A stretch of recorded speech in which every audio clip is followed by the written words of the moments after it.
Es un privilegio que tenemos de poder recibirlos y estén por favor orando por ellos a lo largo del año, que ellos puedan ver lo que Dios está haciendo aquí, que ellos puedan ver cómo Dios está obrando a través de este ministerio, a través de esta iglesia, y que también pueda hablar en sus vidas y potencialmente de ellos sacar futuros misioneros. Amén. Vamos a orar. Padre Dios, te damos gracias por esta mañana, te damos gracias por el tiempo que tú nos has regalado el día de hoy para poder estar ante tu presencia, poder escuchar tu palabra, poder recibir lo que tú tienes para nosotros el día de hoy. Espíritu Santo, sabemos que tú estás aquí presente. Te pido que cada corazón pueda abrir su corazón, cada persona pueda abrir su corazón y su mente para escuchar y recibir lo que tú tienes para cada uno de ellos. Utilízame el día de hoy como tu siervo para ser tu portavoz de tu verdad y lo que tú tienes para enseñarnos el día de hoy. Te damos gracias, te honramos y te glorificamos, oh Dios. En el nombre de Jesucristo oramos. Amén. Amén. El día de hoy continuamos nuestra serie en Daniel y ya estamos en la recta final. Solo nos faltan esta y la próxima semana para terminar esta serie de Daniel estos últimos 3 meses. Y a lo largo de la serie hemos estado aprendiendo cómo vivir nuestra fe en medio de este mundo, ¿sí o no? Y el día de hoy vamos a ver cómo mantener y vivir nuestra fe cuando la opresión parece insoportable, cuando los problemas parecen que no se acaban, cuando hay sufrimiento, cuando hay persecución. Ahora, para poder llegar a ese punto de entendimiento, primero tenemos que establecer algo muy importante, que no importa qué tan caótica o deprimente sea la situación que estemos afrontando o que afrontaremos en un futuro, tenemos que recordar que Dios está en control, ¿sí o no? Ahora, yo creo que todos aquí ya saben y ya creen esa verdad, ¿sí o no?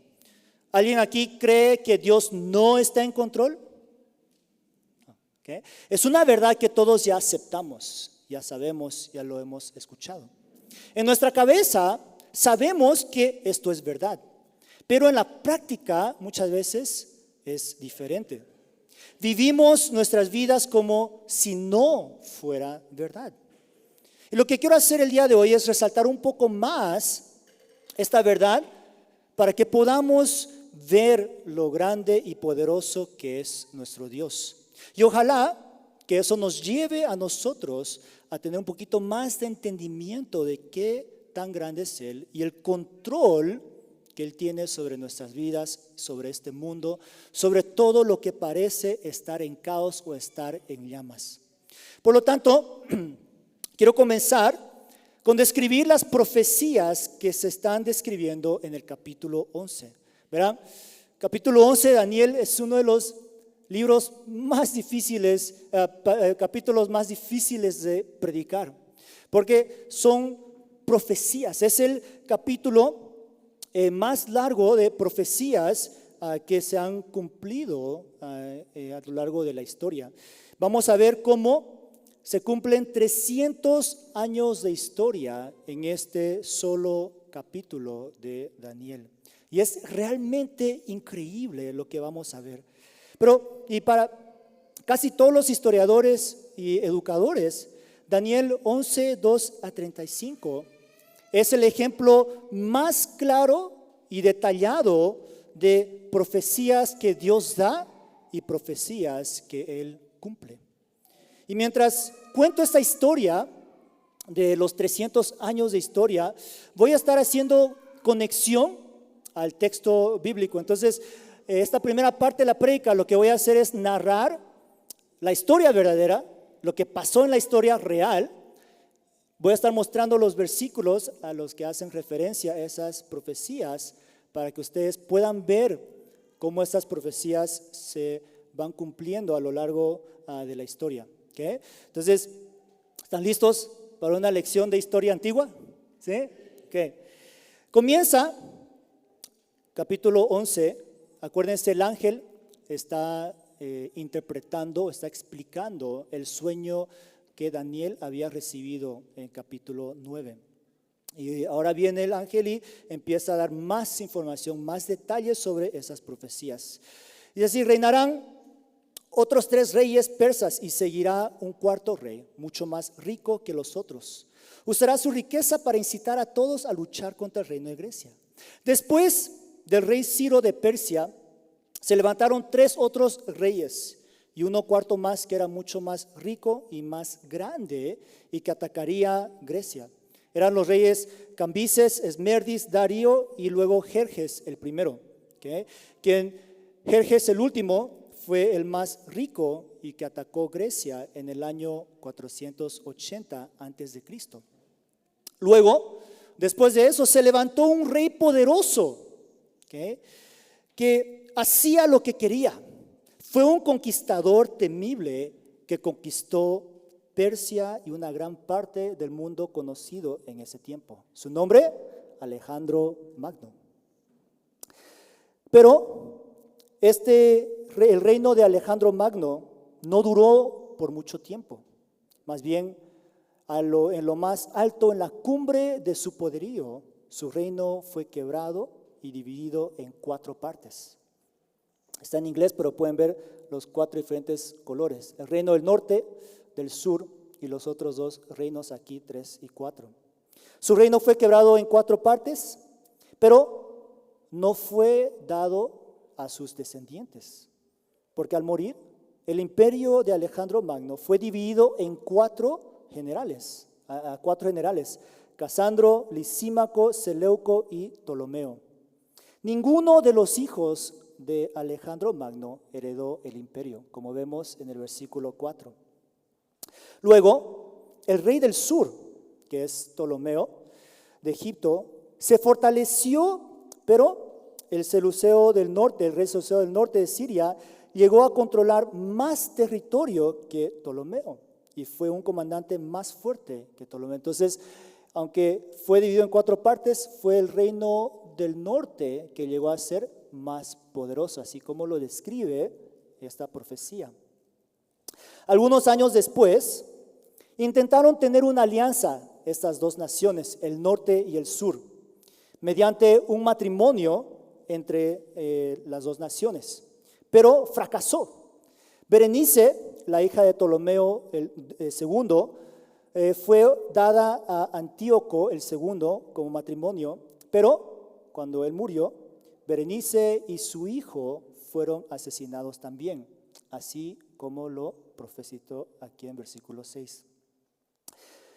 Luego, la familia de Berenice, molestos por el asesinato que había ocurrido, buscaron venganza y atacaron al norte. Ptolomeo el tercero, hermano de Berenice, invadió Siria y venció a Seleuco el segundo, llevándose todas las riquezas y todos los ídolos del reino.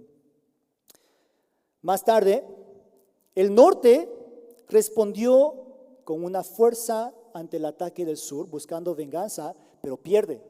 En ese primer ataque no logra vencer al sur, así que retrocede, pero Antíoco el tercero, en ese primer ataque pelean, que se llama la batalla de Rafia.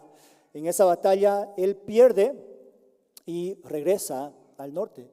Después de eso, el reino del sur, para vengarse, los sigue hasta el norte y los derrota completamente. Pocos años después, el norte regresa con más fuerzas y vence al sur.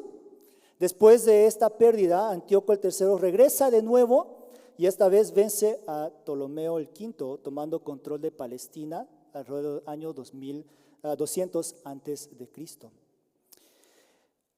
Después de esto, el norte, queriendo consolidar su poder, intenta hacer una alianza con el sur, entregándole a su hija, pero eso no serviría de nada.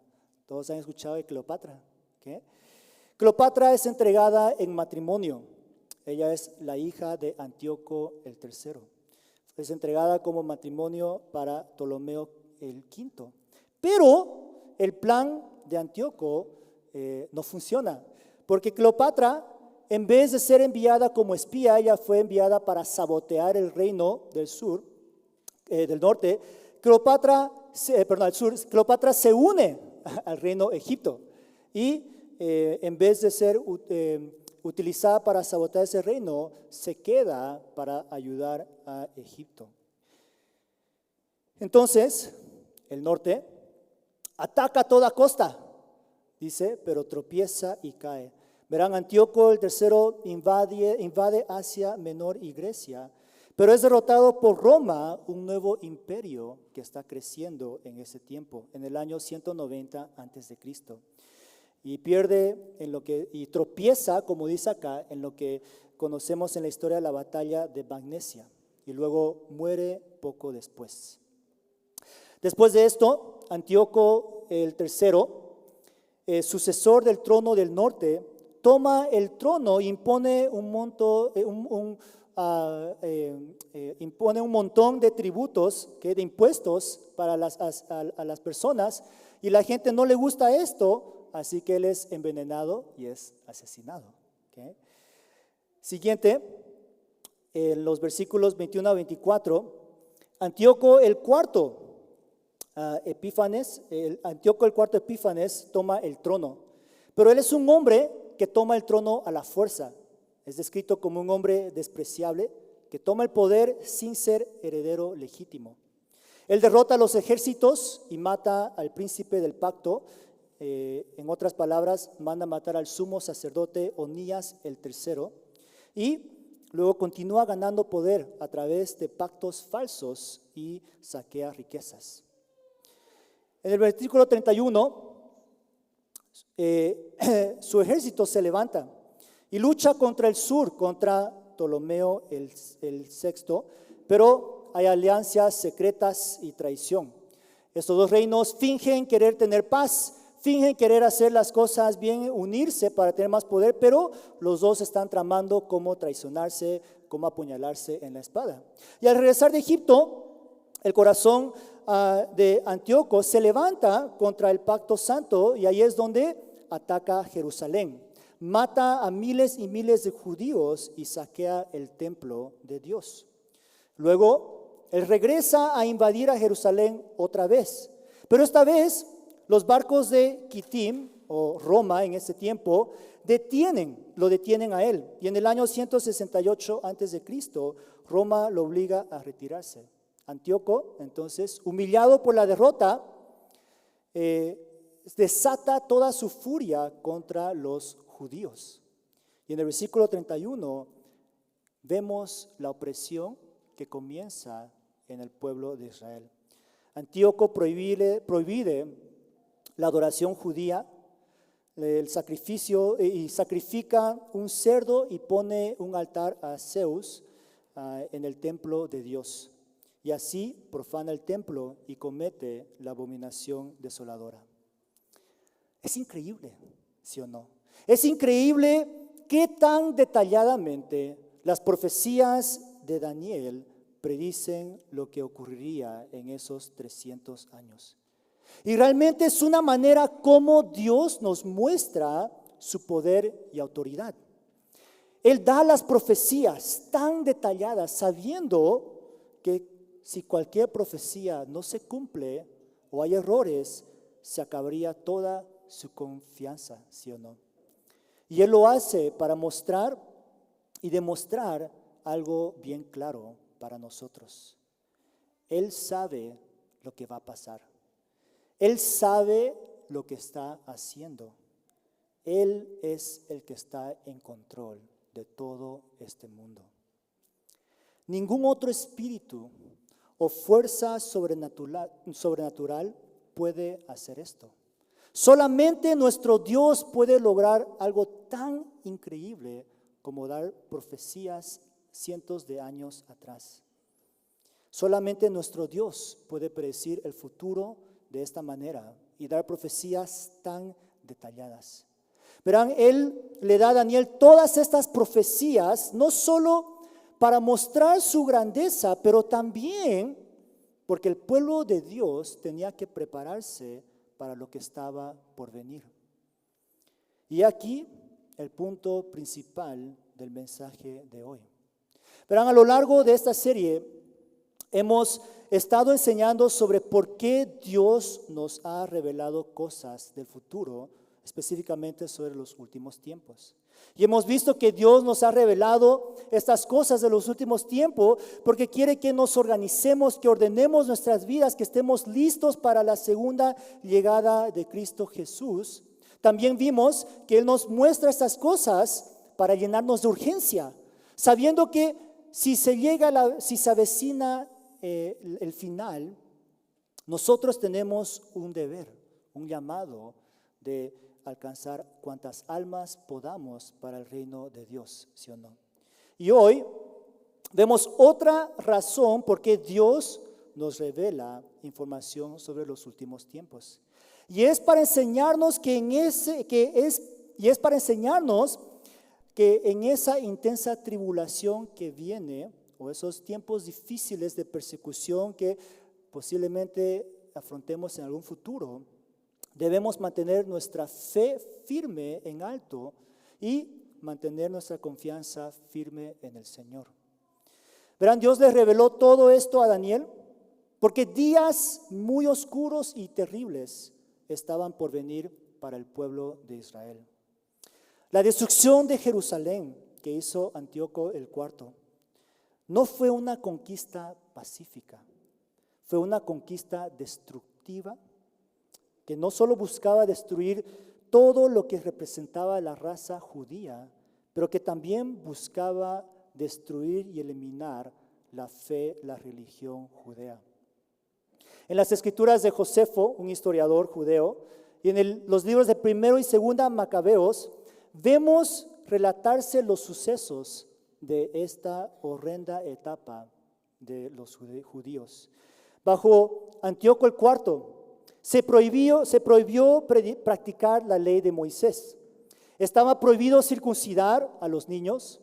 Les prohibían celebrar el sábado, ir al templo y todas las fiestas judías. Se ordenaba comer cerdo, una comida impura. Obligaban a los judíos a comer cerdo y comer carne sacrificada a los ídolos. Se quemaron todos los libros de la ley que podían encontrar.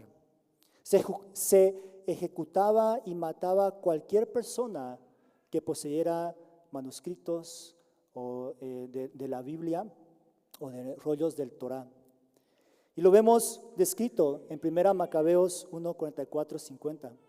El rey envió mensajeros a Jerusalén con la orden de que se abolieran las costumbres de sus padres y que no ofrecieran holocausto ni sacrificios ni libaciones, que profanaran los sábados y las fiestas, que dejaran a sus hijos sin circuncidar y que se contaminaran con toda impureza. Se obligó a los judíos a abandonar las costumbres de sus padres y a profanar el templo de Jerusalén. Se prohibía bajo pena de muerte guardar el sábado o poseer libros sagrados. Antíoco estaba tratando de erradicar por completo la fe judía. Imagínense esto por un momento. Entiendan que para los judíos su religión era su identidad. ¿Okay? Ellos, su identidad nacional como judeo es su religión. ¿Okay? Entonces, el ataque religioso que Antíoco estaba haciendo contra ellos era también un ataque a su identidad, a su nacionalidad, a su identidad, su cultura. Entonces, es algo que vemos cómo él estaba tratando de cambiar por completo, erradicar completamente toda la cultura y la religión judea. Ahora, para que podamos entender un poquito más el sufrimiento que ellos atravesaron, contextualicemos esto para nosotros, para que podamos identificarnos un poquito más con ellos. Es como si de repente llegara un nuevo gobierno aquí a Guatemala, un gobierno anticristiano, y estableciera lo siguiente, o más bien es como lo vemos en la actualidad, en muchos otros países donde son países cerrados y donde se persigue a los cristianos. Imagínense que de repente este nuevo gobierno empezara a poner ciertas leyes, que desde ahora se prohíbe leer o predicar la Biblia públicamente. Que desde ahora está prohibido bautizar o consagrar o tener servicios para niños. Que desde ahora se prohíbe reunirse los domingos, ya no servicios dominicales, ya no celebraciones religiosas como la Navidad o Semana Santa. Que se obliga a participar en rituales seculares o anticristianos, como dijo Pastor William, ir a la feria, o comer comida que no es correcta, o negar a Cristo públicamente, o recitar lemas ateos en donde uno deja su fe, en donde uno niega su fe. Que desde ahora se confiscan y se queman todas las Biblias públicamente. Se bloquea todos los canales y contenidos cristianos en las redes sociales. Y todo cristiano, toda persona que se ha encontrado con una Biblia será ejecutada en el momento. O todo el que enseñe o predique la Biblia será ejecutada en ese momento. Imagínense vivir en un mundo así. Y encima de todo eso también, ellos estaban sufriendo asesinatos, torturas, y habían muchos martirios por la fe. A las mujeres que habían hecho circuncidar a sus hijos, las mataron. Colgaban a los niños del cuello de sus madres y a estas las mataban. Las madres las colgaban y desde su cuello colgaban a sus niños. Los judíos que se negaban a comer la carne prohibida, carne de cerdo, eran torturados hasta la muerte. En otro pasaje, en 2 Macabeos, hay una historia de una madre y sus 7 hijos que fueron torturados y ejecutados, uno por negarse a comer la carne de cerdo. Dice, uno tras otro, los hermanos fueron despedazados, quemados y torturados, mientras declaraban su fidelidad a Dios. Increíble terror, ¿sí o no? Increíble sufrimiento. Pero algo que hemos visto y aprendido a lo largo de la historia es que en medio de estos momentos también se forja y nace increíbles acciones de fe. Si notaron en mi narración de las profecías que se cumplieron, paré en el versículo 31, porque en medio de todas estas profecías que hablan sobre las guerras, los tratos, la traición, la destrucción y persecución, está esta pequeña anécdota sobre un grupo fiel de judeos que no se dejaron llevar por la persecución y la opresión. En los versículos 32-35 que leyó Pastor Ferry, leemos nuevamente lo siguiente. Capturará con adulaciones a quienes desobedecen el pacto. Sin embargo, el pueblo que conoce a su Dios se mantendrá fuerte y lo resistirá. Los líderes sabios instruirán a muchos, pero esos maestros morirán por fuego y espada o los encarcelarán y les robarán. Durante estas persecuciones recibirán poca ayuda y muchos de los que se unan a ellos no serán sinceros. Algunos de los sabios serán víctimas de la persecución. De esa manera, ellos se perfeccionarán.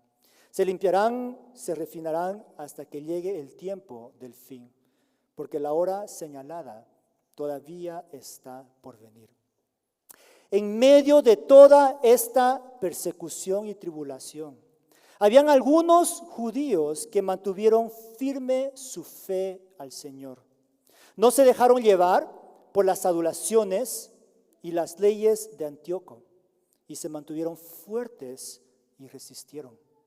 Hubieron algunos que continuaban enseñando las leyes, que continuaban dando clases, continuaban recordándoles a los judíos, no se olviden de Dios, no se olviden de Dios en medio de esta tribulación. Continuaron predicando la verdad hasta ser encarcelados, robados y asesinados. Y en medio de todo esto, no había nadie que venía a rescatarlos. Muchos perdieron su fe y se pasaron al otro lado. Y habían otros que trataban de infiltrarse en los círculos judíos para tratar de convencerlos a irse al otro lado. Y todo este proceso, lo que iba a hacer era refinar la fe de los judíos. Lo que hicieron ellos fue mantener su fe firme. Y lo que hizo Dios fue deshacerse de todos los que tenían una fe superficial, una fe sin convicción. Los que quedaron son los que mantuvieron su fe, los que aguantaron y sobrevivieron. Hermanos y hermanas, ¿qué harías tú si hubieras nacido en este tiempo? ¿Qué harías tú si esta situación ocurriera ahorita, aquí, en este lugar? ¿Cómo saldría tu fe del horno al atravesar esta prueba? ¿Saldría refinada como el oro o completamente quemada y hecha cenizas? Y quiero resaltar algo muy importante aquí. Y es que hay una gran diferencia entre las pruebas de fe que Daniel experimentó y la prueba de fe que experimentaron los judeos en este tiempo.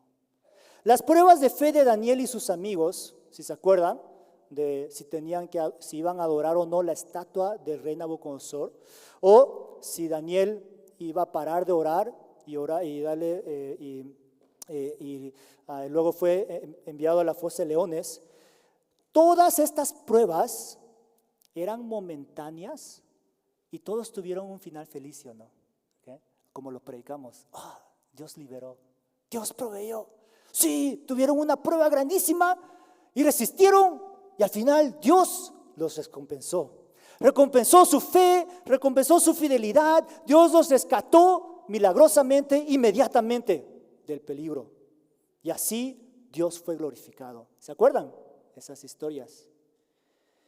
Y es por eso que es muy importante leer toda la Biblia, no solo partes y secciones de la Biblia, porque la mayoría de nosotros queremos solamente recordarnos esas historias de Daniel, ¿sí o no?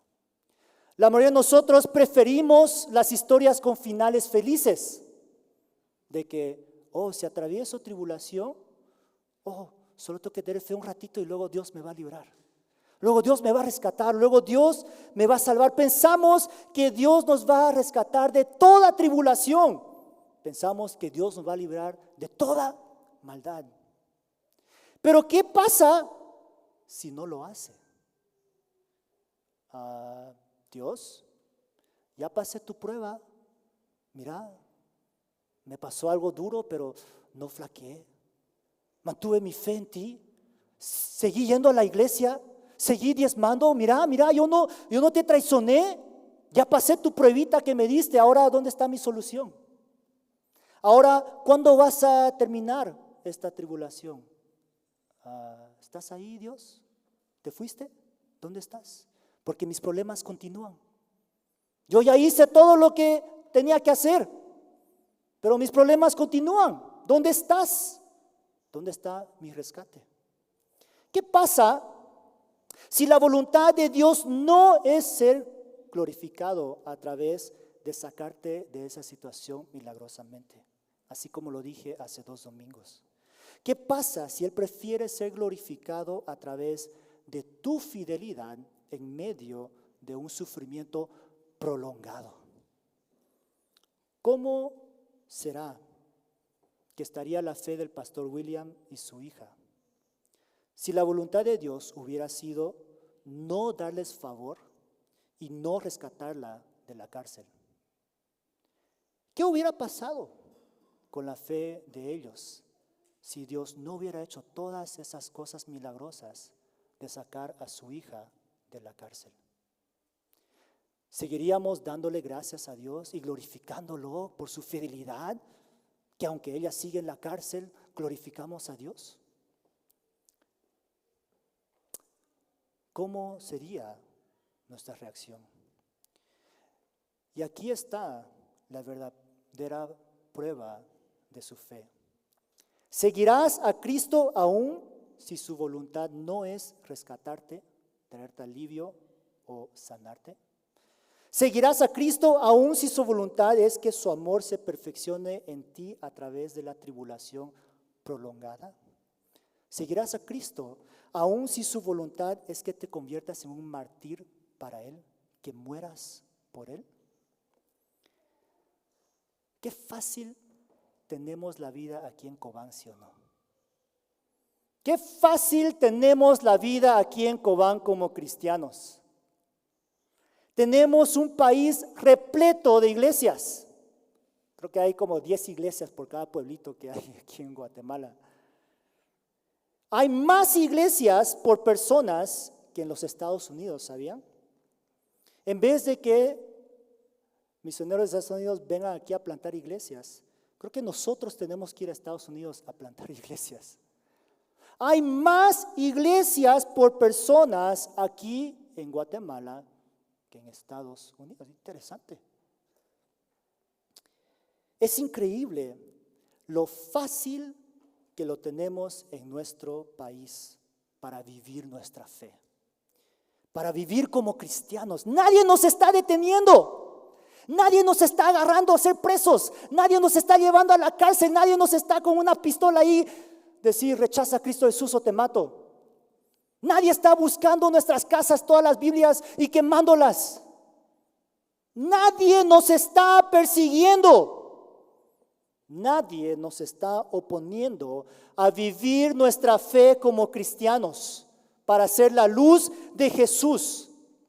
Pero aún así, en un país lleno de cristianos y de iglesias, vemos lo opuesto, ¿sí o no? Vemos un país lleno de corrupción, de pobreza, de pecado, de idolatría, de inmoralidad sexual, de apatía y de chisme. Pongo chisme porque odio el chisme y parece que a los guatemaltecos les encanta chismosear. Por eso tengo que decir una y otra vez para que paren de hacerlo. Vemos un país lleno de pecado, haciendo lo opuesto que debería ser un país que dice ser 86% cristiano. Este país,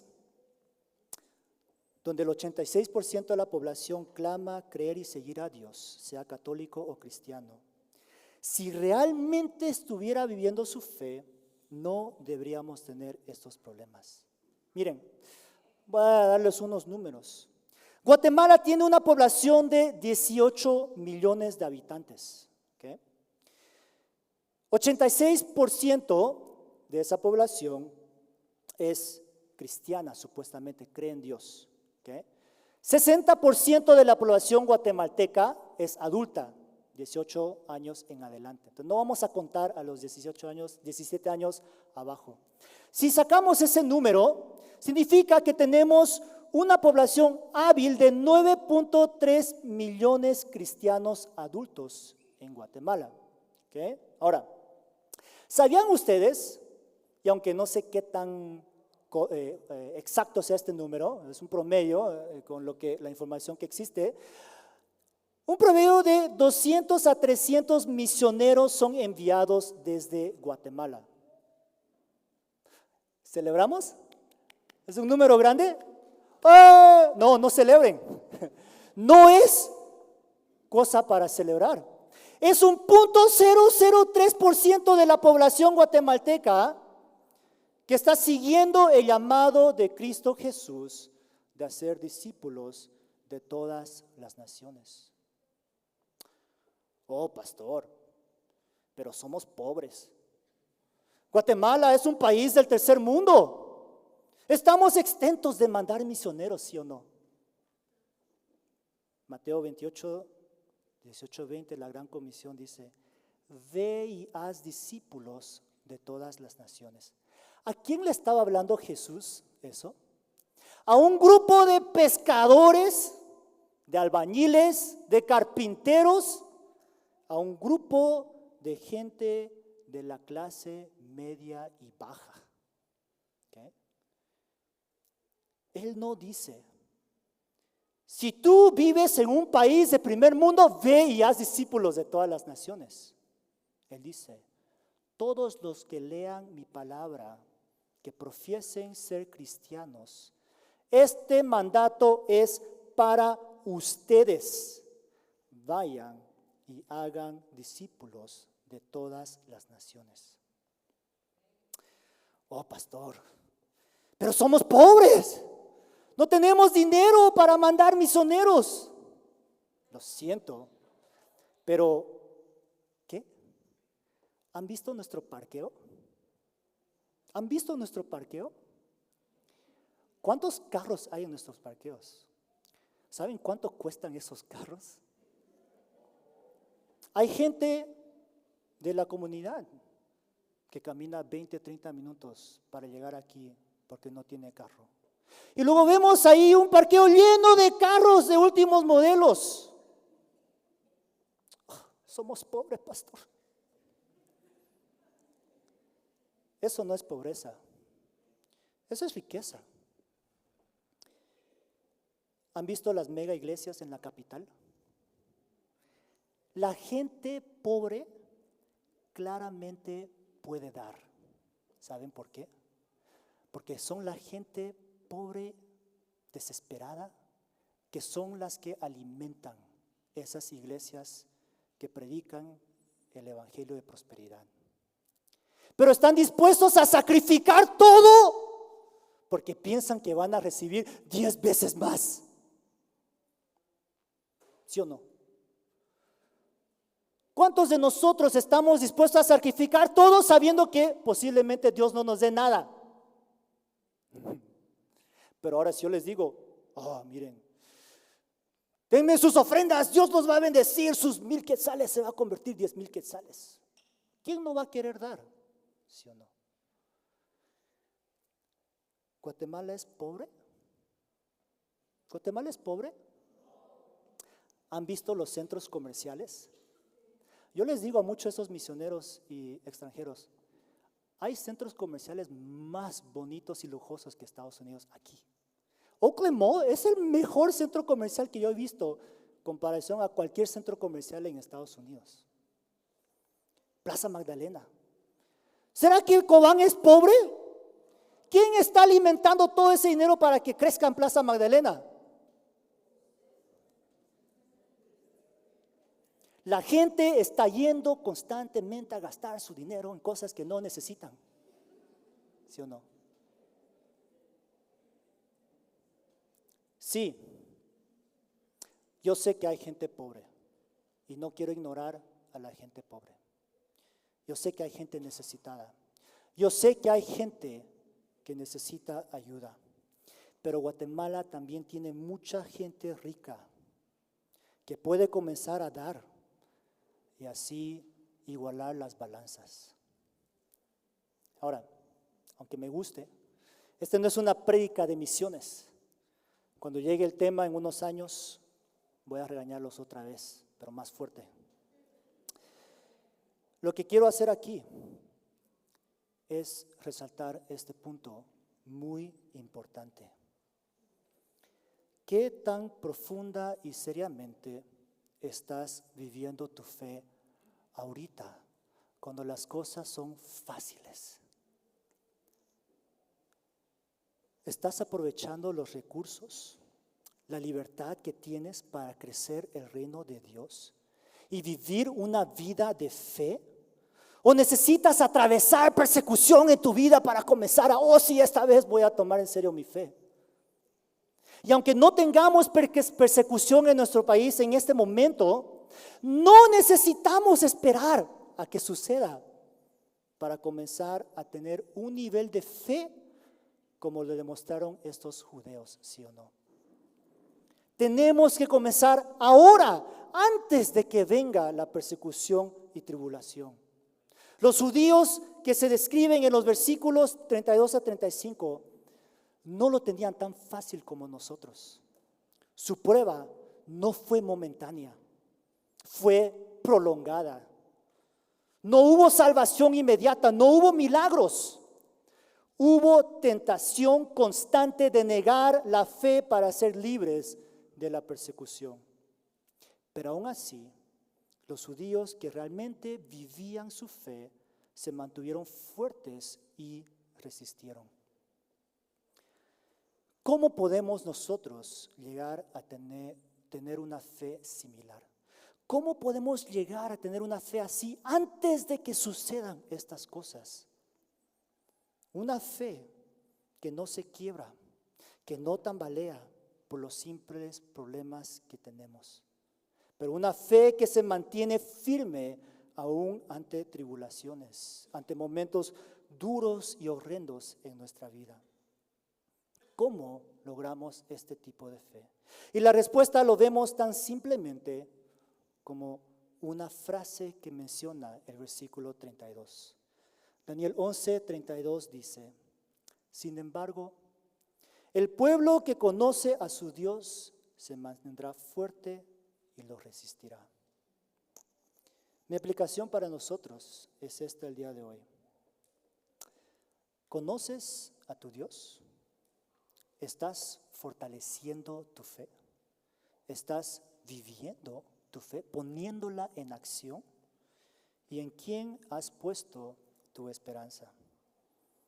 Para poder ser esas grandes de fe como leímos, que resistieron persecución y que se convirtieron en mártires de la fe, primero tenemos que conocer a nuestro Dios.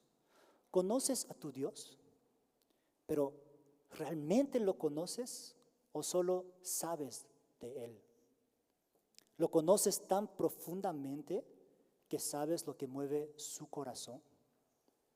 ¿Lo conoces tan profundamente que tu corazón se quebranta por las cosas que lo quebrantan a Él? Injusticia, pobreza, chismes, odio, abuso. Lo conoces tan profundamente que le has entregado todo, tu vida, familia, tiempo, talento y dinero, porque sabes que Él está en control. ¿O solo sabes de Él? Solo sabes que Él es un Dios que si le das 10 quetzales te va a dar 1000. Solo sabes que Él es un Dios que si tú pones un versículo bonito en tu tienda, es un amuleto de suerte y que tu tienda va a estar llena de gente y clientes. Que si vas a la iglesia todos los domingos, nada malo te va a pasar. ¿Sabes de Dios o conoces a Dios? Comienza a conocer realmente a ese Dios que dices que amas y que sigues. Porque si llega el día de la prueba y tu conocimiento de Dios, tu relación con Él no es firme, más probable vas a tambalear. O peor aún, si llega el día de juicio y estás enfrente de Dios y esperas entrar al cielo, ten cuidado, ojo, que Dios te diga: lo siento, pero ¿quién eres tú? Yo no te conozco. Nunca te conocí. Aléjate de mí. No todo el que me llama Señor, Señor, entrará en el reino del cielo. Solo entrarán aquellos que verdaderamente hacen la voluntad de mi Padre que está en el cielo. En el día del juicio muchos dirán: Señor, Señor, profetizamos en tu nombre, expulsamos demonios en tu nombre, e hicimos muchos milagros en tu nombre. Pero yo les responderé: nunca los conocí. Aléjense de mí ustedes que violan las leyes de Dios. ¿Conoces a tu Dios o solo sabes de Él? 2. ¿Estás fortaleciendo tu fe? Literalmente, a veces siento que yo sueno como un disco rayado, porque digo las mismas cosas unas y otra vez. ¿Estás leyendo tu Biblia? ¿Estás orando constantemente? ¿Te estás congregando con otros creyentes con frecuencia? Antes de que muchas de las prácticas judeas se convirtieran en legalismo, los judíos se enfocaban y esforzaban mucho para realmente acercarse a Dios lo más que podían. Trataban de seguir firmemente lo que Dios les decía en Deuteronomio 6, 6 a 9. Debes comprometerte. No solo de vez en cuando, no solo cuando te des la gana, no solo cuando tu vida está feliz, estás feliz con Dios, por eso voy a hacer estas cosas. Debes comprometerte con todo tu ser a cumplir cada una de estos mandatos que hoy te entrego. Repíteselo a tus hijos una y otra vez. Habla de ellos en tus conversaciones, cuando estés en tu casa y cuando vayas por el camino, cuando te acuestes y cuando te levantes. Átalos a tus manos y llévalos sobre la frente como un recordatorio. Escríbelos en los marcos de la entrada de tu casa y sobre las puertas de la ciudad. ¿Te estás comprometiendo día tras día en cumplir cada una de las instrucciones de la Biblia? ¿O solo cuando te da la gana? ¿Estás hablando regularmente sobre la palabra con otras personas? ¿O solo se juntan para hablar de deportes, de celebridades, de qué te compraste o de chismes? ¿Estás llevando la palabra contigo donde sea que tú vayas? ¿Listo para compartirlo? ¿Listo para predicar? ¿Listo para evangelizar? ¿Estás poniendo la palabra de Dios en tu casa, en lugares visibles, no para traerte suerte, no para traerte bendición, simplemente para recordarte? Recordarme las cosas que tengo que hacer para honrar y glorificar a Dios. ¿Estás trabajando en tu fe o no? Tercero, ¿estás viviendo tu fe? No voy a pasar mucho tiempo en esto porque prácticamente es toda la serie de Daniel. ¿Okay?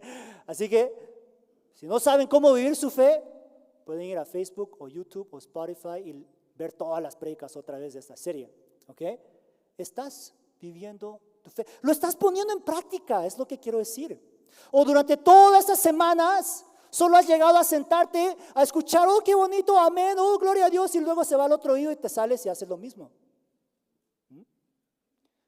¿Estás dejando que la palabra de Dios cambie tu vida, cambie tus actitudes, cambie tu manera de hablar, cambie tus hábitos de gastos, cambie tus hábitos de tiempo libre? ¿Has dejado que Dios te cambie en estos tiempos? ¿O desde que comenzó la serie hace 3 meses hay cero cambio en tu vida? Si es así, es porque estás aquí solo como decoración.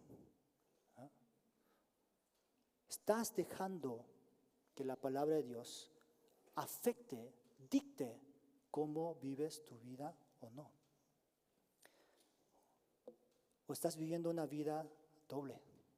En la iglesia vienes, vas a todos los grupos de vida, eres el súper cristiano, te sabes todas las respuestas, hasta sabes orar bien bonito, pero luego sales y regresas a ser la misma persona, borracho, adúltero, chismoso, abusivo, mentiroso.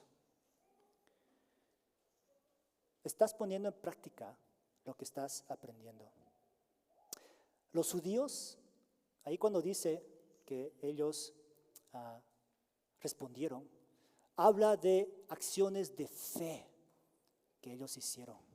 Hablan de hazañas de fe que ellos hicieron, que en medio de la tribulación habían unos que no se dejaban llevar por el temor y predicaban la palabra en público sabiendo que los iban a encarcelar, sabiendo que los iban a matar.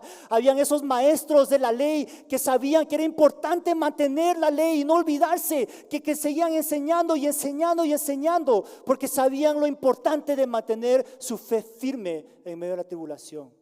Ellos lograron hacer cosas grandes, inmensas, obras de fe, porque pusieron su fe en práctica.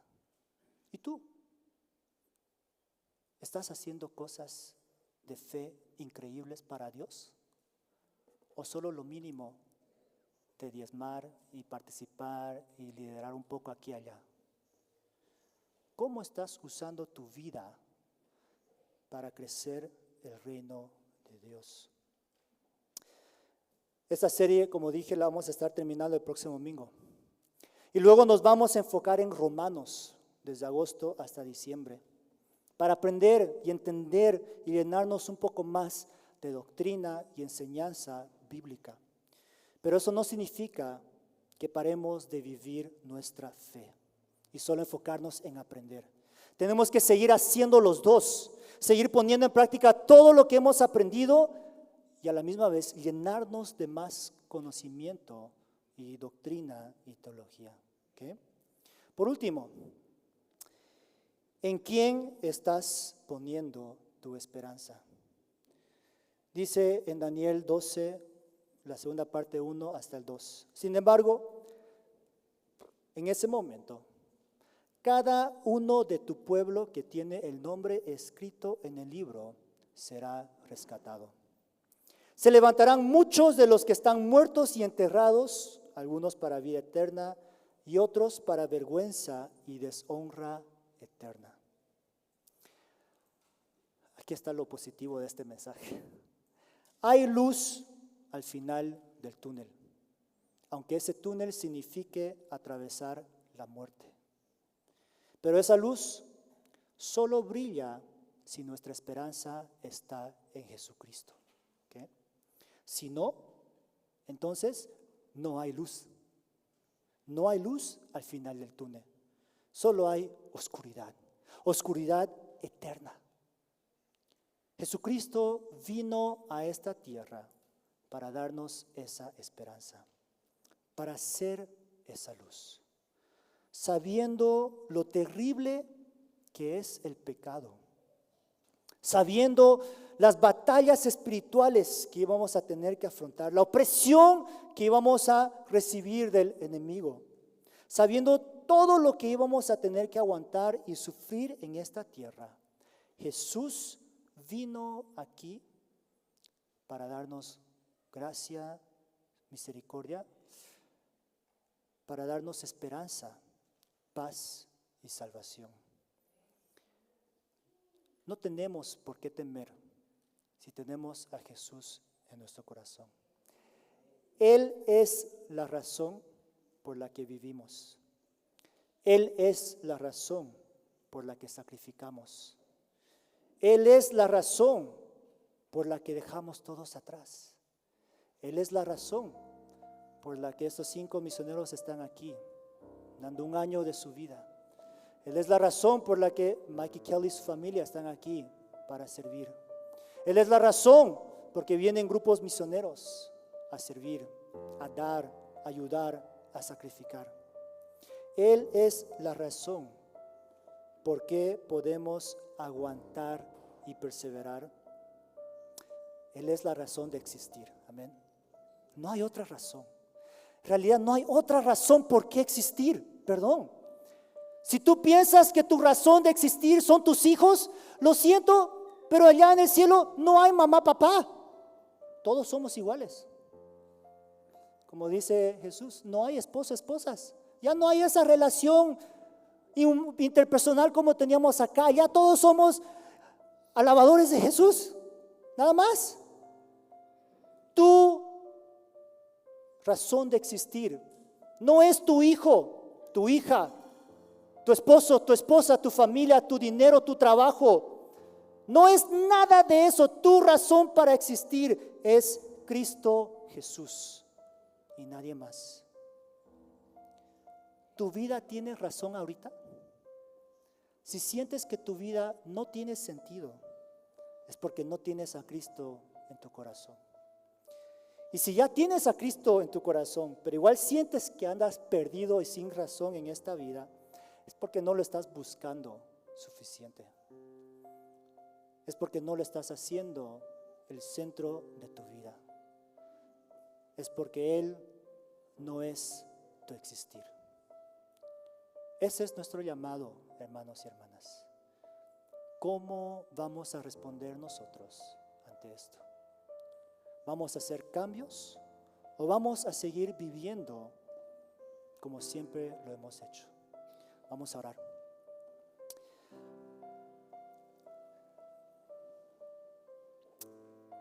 Espíritu Santo, en este momento te pido que tú toques cada corazón que está aquí. Yo sé que tú ya has tocado los corazones. Te pido, Dios, que tú puedas hacer bien claro y evidente lo que cada persona necesita hacer en este momento. Lo que cada persona necesita confesar o necesita entregarte o necesita luchar contigo en este momento. Espíritu Santo, haz lo que tú has venido a hacer. Toca nuestros corazones. Muestra las áreas que tenemos que cambiar. Muestra las cosas que tenemos que quitar para que tú seas el centro, lo más importante, nuestro anhelo más grande, para que así no importe qué suceda en esta vida, no tambaleemos, no caigamos, sino que nos mantengamos firmes, porque sabemos que tú estás en control, porque sabemos que nuestra vida está firme en ti.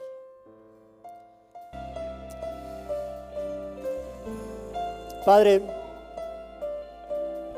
te damos gracias. Realmente tenemos un privilegio tan grande, tan hermoso, de poder ser esas personas escogidas por ti para llevar a cabo tu misión y tu propósito en esta tierra. Te damos gracias por escogernos, que gracias a ti, oh Dios, hemos aceptado esa invitación, hemos aceptado a Cristo Jesús en nuestro corazón y ahora nuestros pecados han sido perdonados y ahora nuestra relación contigo ha sido restaurada y ahora tenemos la promesa de la vida eterna. Te damos gracias, oh Dios, que vivimos en este país de Guatemala. Pedimos, oh Dios, que tú bendigas este país, que está preparada, tiene todo lo que necesita para ser un país misional, oh Dios, para ser un país que realmente profesa ser creyente tuyo, para ser ese país, oh Dios, que realmente dice: sí, yo soy cristiano, sí, yo creo en Dios, sí, mi vida ha sido entregada a Dios. Padre, tú nos has dado recursos, nos has dado educación, nos has dado talento, nos has dado al Espíritu Santo. No tenemos ninguna excusa. No hay tribulación, no hay persecución, no hay oposición. Estamos libres de juntarnos, de congregarnos, de estudiar tu palabra, de orar en público, de alabarte a ti, oh Dios. Nos has dado el país para poder de aquí, oh Dios, salir a compartir tu evangelio. Padre, te pido por esta iglesia que tú vayas fortaleciendo nuestra fe para que estemos listos, oh Dios, para que cuando llegue ese día de tribulación, de persecución, de problemas, o cuando llegue ese día que tú nos llames a ser misioneros locales o internacionales, a plantar iglesias, a dejar todo atrás y seguirte a ti, para que cuando llegue ese momento podamos decir con toda firmeza y tomar esos pasos valientes, decir: sí, Dios, estoy aquí, mándame. ¿A dónde me quieres mandar? Aquí está tu siervo para ser utilizado por ti. Dios, te damos gracias por todas las bendiciones que tú nos has dado como país, como ciudad, como iglesia, como individuos. Confesamos nuestros pecados, todas las excusas que te hemos dado hasta ahora para no seguirte, para no obedecerte, para no dejar todo atrás y seguirte a ti. Lo confesamos en este momento y pedimos, Dios, renueva nuestros corazones, cámbianos, transfórmanos para que seamos más como tu Hijo Jesucristo, quien dio todo por amor a nosotros y que nosotros también estemos dispuestos a dar todo por amor a ti y amor a todas las personas que están viviendo sin ese amor, sin ese perdón, sin esa esperanza. Gracias, oh Dios, por lo que has hecho, estás haciendo y continuarás haciendo en nuestras vidas. Y ahora, que la gracia del Señor Jesucristo, que el amor de nuestro Padre Celestial y que la comunión del Espíritu Santo vaya con cada uno de nosotros desde hoy y para siempre. Y el pueblo de Dios dijo, amén.